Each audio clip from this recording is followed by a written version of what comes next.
اعوذ باللہ من الشیطان اللعین الرجیم بسم اللہ الرحمن الرحیم السلام علیکم ورحمۃ اللہ وبرکاتہ۔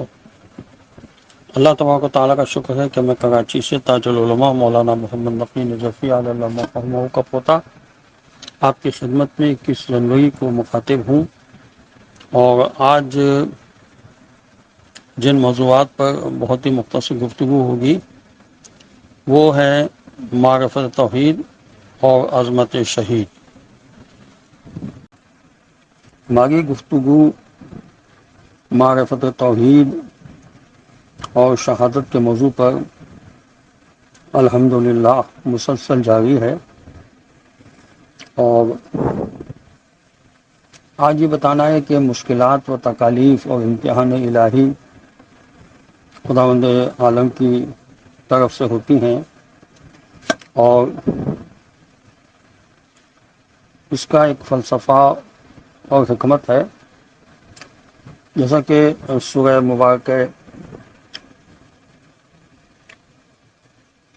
محمد صلی اللہ علیہ وسلم کی آیت نمبر 31 میں ارشاد ہوا، وَلَنَبْلُوَنَّكُمْ حَتَّى نَعْلَمَ الْمُجَاهِدِينَ مِنْكُمْ وَالصَّابِرِينَ وَنَبْلُوَكُمْ أَخْبَارَكُمْ۔ اور ہم تمہیں ضرور آزمائش میں ڈالیں گے، یہاں تک کہ ہم تم میں سے جہاد کرنے والوں اور صبر کرنے والوں کی شناخت کر لیں اور تمہارے حالات کو جانچ لیں۔ جب بھی عدل الہی کی بحث ہوتی ہے تو کچھ لوگ دنیا میں پائے جانے والے ظلم و ستم، ناانصافی اور مصیبتوں کا ذکر کرتے ہیں اور اعتراض کرتے ہیں کہ اگر خدا وند عالم عادل ہے تو کیوں بعض کو نعمتوں سے نوازا اور بعض کو مختلف مشکلات، تکالیف اور بلاؤں میں مبتلا کیا۔ اس حصے میں سوال کے جواب اور عدل الہی کی مشکلات کے ساتھ رابطے کے سلسلے میں گفتگو کی گئی ہے کہ سب سے پہلے اس بات کی طرف متوجہ رہنا چاہیے کہ پروردگار کی حتمی اور حکیمانہ سنت یہ ہے کہ وہ اپنے بندوں کا مختلف آزمائشوں، مشکلات اور مصیبتوں سے امتحان لیتا ہے تاکہ ان کی عبودیت، بندگی اور اطاعت کا درجہ سامنے آ سکے۔ یقیناً پروردگار عالم اپنے بندوں کے سچے اور جھوٹے دعووں کو جانتا ہے۔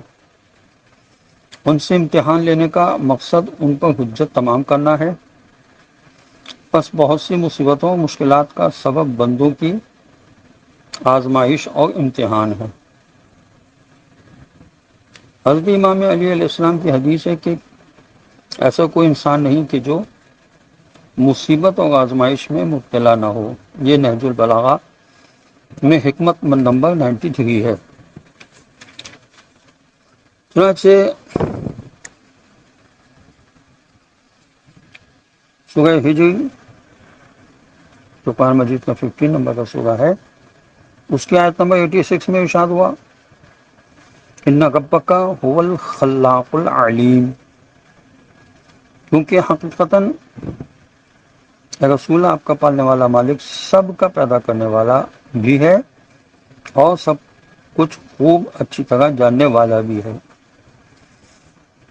تفہیم القرآن میں علامہ مودودی صاحب نے لکھا کہ آیت کا مطلب یہ ہے کہ خدا خالق کی حیثیت سے اپنی ساری مخلوقات پر مکمل کنٹرول رکھتا ہے اور ان کے تمام حالات سے پوری طرح واقف بھی ہے۔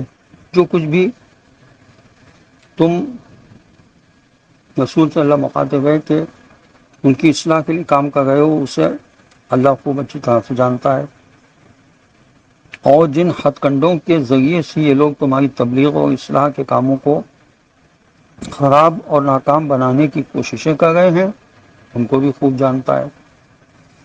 لہذا تمہیں گھبرانے اور بے صبر ہونے کی کوئی ضرورت نہیں ہے، وقت آنے پر ٹھیک ٹھیک جزا اور سزا کا فیصلہ سنا دیا جائے گا۔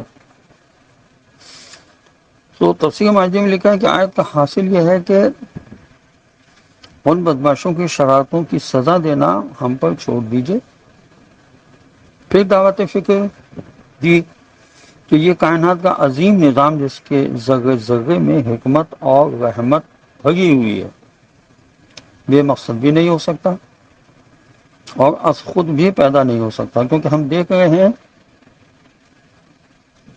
کہ ساری کائنات ایک حکیمانہ جچے تلے نظام کے تحت متعین مقصد کی طرف جا رہی ہے، اور وہ منزل آخرت کی منزل ہے، جہاں ہر چیز کو اس ٹیکنیک سے پیدا کیا گیا ہے کہ وہ فنا پذیر ہے۔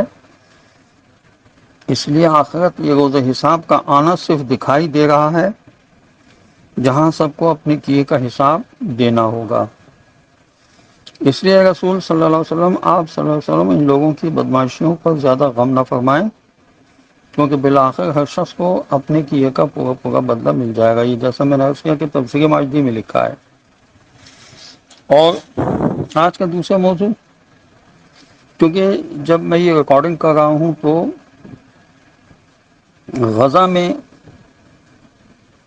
اسرائیلی ظلم و ستم ڈھا رہے ہیں، ان میں ظلم و ستم کا بازار گرم کیا ہوا ہے، شہادتیں ہو گئی ہیں۔ تو شہادت کے سلسلے میں، شہید کے مرتبے کے سلسلے میں کچھ احادیث پیش کر رہا ہوں۔ کیا علماء کی جلد 68 میں لکھا ہے کہ مومن کی روح جس حال میں اور جس گھڑی بھی قبض ہو وہ شہید ہے۔ اللہ نے یہ مومن کو مرتبہ عطا کیا ہے اور فرمایا کہ من مات علی حب آل محمد مات شہیدا، جو شخص آل محمد علیہ السلام کی محبت پر مرتا ہے وہ شہید ہی مرتا ہے۔ اور یہ بھی حدیث ہے کہ جو بھی ہمارا شیعہ ہے یا تو وہ صدیق ہے یا شہید ہے۔ راوی نے کہا کہ میں نے سوال کیا یہ کیسے ہو سکتا ہے کہ جب وہ اپنے بستروں پر مرتے ہوں تو امام علیہ السلام نے فرمایا کیا تم قرآن کی تلاوت نہیں کرتے اور یہ آیت نہیں پڑھتے؟ الذین آمنوا باللہ ورسولہ اولئک هم الصدیقون والشہداء عند ربہم۔ یہ سورہ حدید کی آیت نمبر 19 ہے کہ اور جو لوگ اللہ اس کے رسولوں پر ایمان لائے ہیں یہی لوگ اپنے پروردگار کے نزدیک صدیقوں اور شہیدوں کے درجے میں ہوں گے۔ اور بحار الانوار میں یہ حدیث بھی کہ اگر شہادت کا مرتبہ صرف ان لوگوں کے لیے ہوتا جو تلوار سے مارے جاتے تو اللہ کی طرف سے شہید بہت کم ہوتے۔ یہ تفسیر نور الثقلین کی جلد 5 میں بھی لکھا ہے۔ منہال قصاب کا بیان ہے کہ میں نے حضرت امام جعفر صادق علیہ السلام کی خدمت میں عرض کیا اللہ تعالیٰ سے دعا کیجئے کہ وہ مجھے شہادت نصیب کرے۔ ہماری بھی دعا یہی ہے اور یہی ہونا چاہیے۔ امام علیہ السلام نے فرمایا مومن شہید ہوتا ہے۔ پھر آپ علیہ السلام نے یہ آیت تلاوت فرمائی والذین آمنوا باللہ ورسولہ، سورہ حدید کی آیت نمبر 19۔ ابو بصیر کہتے ہیں کہ مجھ سے حضرت امام جعفر صادق علیہ السلام نے فرمایا کہ اے ابو محمد، مرنے والا اس حالت میں شہید ہوتا ہے۔ میں نے عرض کیا میں آپ کو قربان جاؤں، خواہ وہ اپنے بستر پر مر جائے؟ فرمایا خواہ بستر ہی پر مر جائے وہ زندہ بھی ہے اور اسے روزی بھی ملتی ہے۔ جو شخص اللہ اس کے رسول صلی اللہ علیہ وسلم اور ان کے اہل بیت علیہ السلام کے حق کو پہچانتے ہوئے اپنے بستر پر دم توڑے وہ شہید مرتا ہے، اور اس کا اجر اللہ کے ذمے ہے۔ جس عمل خیر کی نیت اس نے کی ہے وہ اس کے ثواب کا مستحق ہو جاتا ہے، اور اس کی یہ نیت تلوار سوٹنے کے قائم مقام ہے۔ بحار الانوار میں یہ حدیث بھی ہے کہ تم میں سے جو شخص اس امر ولایت پر مر جائے وہ شہید ہوتا ہے، اس کی منزلت وہی ہوتی ہے جو رائے خدا میں تلوار چلانے والے کی ہوتی ہے۔ اور یہ حدیث بھی ہے کہ جو شخص ہمارے قائم آل محمد علیہ السلام کی غیبت کے زمانے میں ہماری محبت اور ولایت پر دم توڑ دے اللہ تعالیٰ اسے بدر و احد کے شہداء جیسے 1000 شہیدوں کا اجر عطا فرمائے گا۔ تو ہم سب